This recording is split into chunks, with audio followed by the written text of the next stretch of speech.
25 ವರ್ಷ ಇದೇ ತಿಂಗಳು 18ನೇ ತಾರೀಕು. ಈಗಾಗಲೇ ನಾವು ಮಾನ್ಯ ಮುಖ್ಯಮಂತ್ರಿಗಳು ಹಾಗೂ ಉಪಮುಖ್ಯಮಂತ್ರಿಗಳಾದಂಥ ಡಿ ಕೆ ಶಿವಕುಮಾರ್ ಸರ್ ಅವ್ರಿಗೂ ಮನವಿಯನ್ನು ಕೊಟ್ಟು ಡಾಕ್ಟರ್ ವಿಷ್ಣುವರ್ಧನ್ ರವರಿಗೆ ಮರಣೋತ್ತರ ಕರ್ನಾಟಕ ರತ್ನವನ್ನು ನೀಡಬೇಕು ಅಂತ ನಾವು 3 ಜನರು ಅವರಲ್ಲಿ ಮನವಿಯನ್ನು ಮಾಡಿಕೊಂಡ್ವಿ.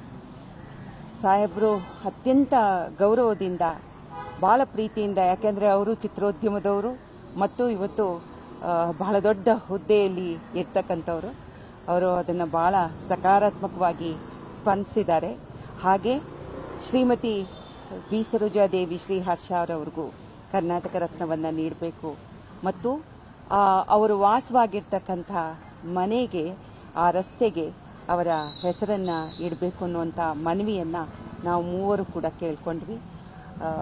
ಮಾನ್ಯ ಸಚಿವರು, ಉಪ ಮುಖ್ಯಮಂತ್ರಿಗಳು ನಮಗೆ ಭಾಳ ಇದರಲ್ಲಿ ಹೇಳಿದ್ರು, ಭಾಳ ಪ್ರೀತಿಯಿಂದ, ಆತ್ಮೀಯತೆಯಿಂದ ಇದು ನಮ್ಮ ಕರ್ತವ್ಯ, ಖಂಡಿತವಾಗ್ಲೂ ನಾವು ನಿಮ್ಮ ಪರವಾಗಿ, ಅಂದರೆ ಚಿತ್ರೋದ್ಯಮದ ಪರವಾಗಿ ಅವರಿಗೆ, ಅವರ ಅಭಿಮಾನಿಗಳಿಗೆ ಸಂತೋಷವಾಗುವಂತಹ ಕೆಲಸವನ್ನು ಮಾಡ್ತೀವಿ ಎನ್ನುವಂಥ ಭರವಸೆಯನ್ನು ನೀಡಿದ್ರು. ತುಂಬ ಸಂತೋಷ ಆಗಿದೆ. Thank you.